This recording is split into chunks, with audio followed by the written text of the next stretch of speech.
Alors cette fois-ci nous allons voir comment fonctionnent les composants. Donc vous allez voir, ce n'est pas très différent des portes et des fenêtres, hein. C'est toujours le même principe. On clique sur l'icône et en fait on va charger ce qui est déjà dans le projet, ou aller charger dans la bibliothèque ce qu'on n'a pas.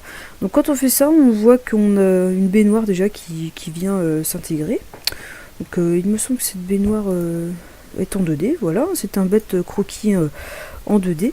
Donc je ne sais pas si c'est modifiable, on va aller voir, mais oui, elle est modifiable. Donc si par exemple on veut faire en sorte qu'elle soit de 2 mètres, bah déjà donc on renomme, hein, puisque ça ne va pas faire 1525 mais 2 mètres. Ok, appliquer, et ok. Et donc là, la baignoire a été agrandie. Voilà.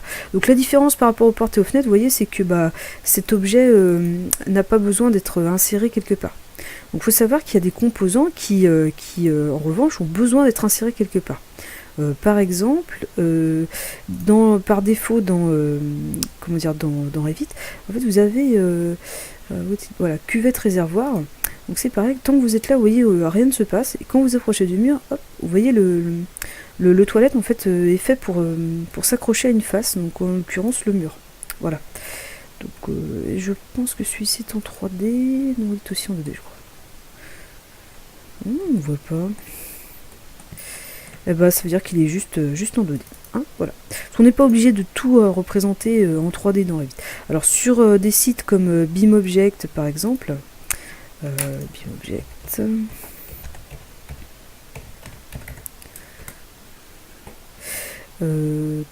hop, vous pourrez télécharger énormément d'objets, comment dire, de façon gratuite, hein, sur ce site.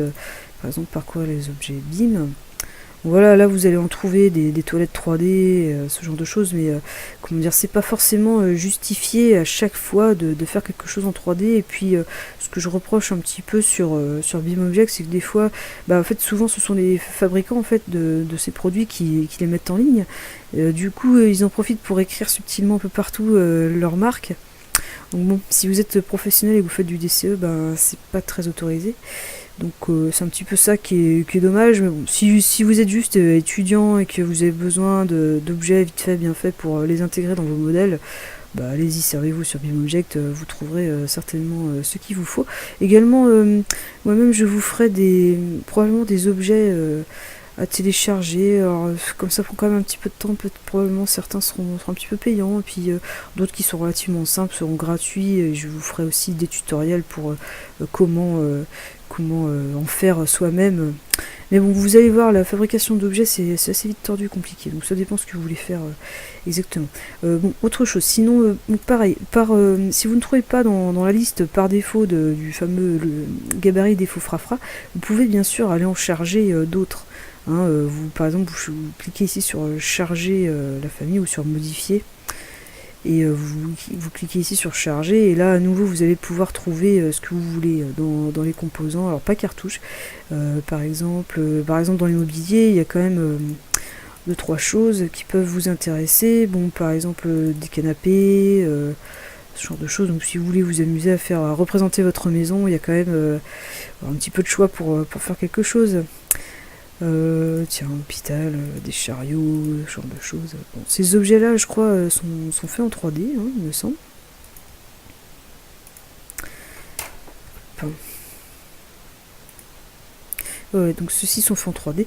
Ou voilà, tout ça c'est pareil, hein, c'est plus... bon, là encore une fois, je vous montre comment intégrer tout ça dans vos maquettes si vous voulez aller vite. Mais encore une fois, en soi, faire des familles dans Revit, c'est vraiment un vaste sujet. Donc il y aura aussi des tutos pour traiter tout ça. Donc voilà, pour les composants, ce sera tout. Donc juste, on a vu que certains sont modifiables, hein, pas tous, ça se crée dans la famille. Certains ne vivent leur vie que s'ils sont accrochés à quelque chose. Bon, ça peut être un mur, ça peut être un plafond pour des plafonniers, des luminaires, ce genre de choses. Voilà, ne soyez pas surpris quand vous les téléchargerez sur BIMobject. Je comprends pas, mon luminaire ne s'affiche pas, c'est normal, s'il n'est pas accroché au plafond, il n'apparaîtra jamais.